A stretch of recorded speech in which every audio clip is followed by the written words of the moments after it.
बिजली खान पठान जो कबीर साहिब जी के शिष्य थे, वो भी अपने सैनिकों और मुसलमान लोगों के साथ गुरुदेव के स्वागत और अगवाई के लिए पहुंच गए।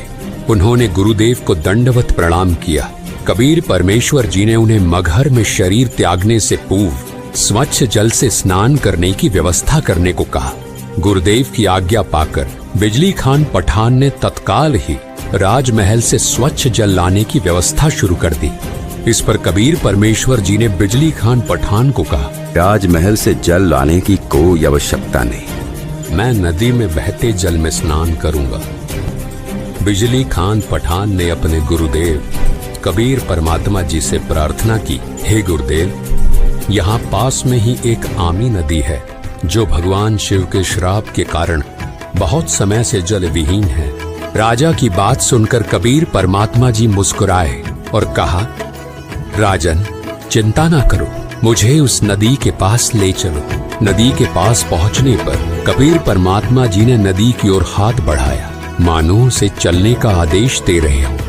तभी नदी के अंदर कुछ दूरी पर जोरदार धमाके की आवाज सुनाई दी और जमीन के अंदर से एक विशाल जलधारा फूट पड़ी जो आसमान की ओर ऊंचाई तक दिखाई दी।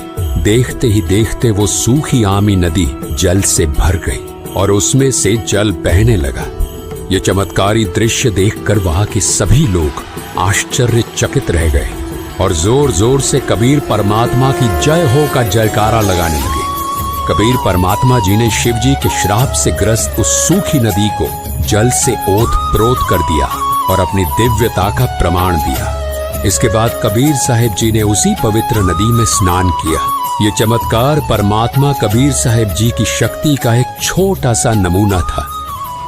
कबीर परमात्मा के शरीर त्यागने से पहले ही दोनों राजा काशी नरेश बीर देव सिंह बघेल और मगहर नरेश बिजली खान पठान अपने अपने मन में विचार करने लगे। काशी नरेश बीर देव सिंह बघेल सोच रहे थे कि कबीर साहिब का अंतिम संस्कार हम हिंदू रीति रिवाजों से करेंगे, मुसलमान रीति रिवाजों से हम उन्हें दफनाने नहीं देंगे। दूसरी ओर मगहर नरेश बिजली खान पठान अपने मन में विचार कर रहे थे कि हम कबीर परमेश्वर जी का अंतिम संस्कार मुस्लिम परंपराओं के अनुसार करेंगे, यानी उन्हें कब्र में दफनाएंगे। इन काफिर हिंदुओं को उनके अंतिम संस्कार के रीति रिवाज नहीं निभाने देंगे। दोनों राजाओं के मन में ये अंतर्द्वंद्व चल रहा था और वे अपनी अपनी परंपराओं के अनुसार कबीर साहिब जी के अंतिम संस्कार को संपन्न करने के लिए दृढ़ थे। ये स्थिति उस समय की धार्मिक कट्टरता और वैचारिक संघर्ष को दर्शाती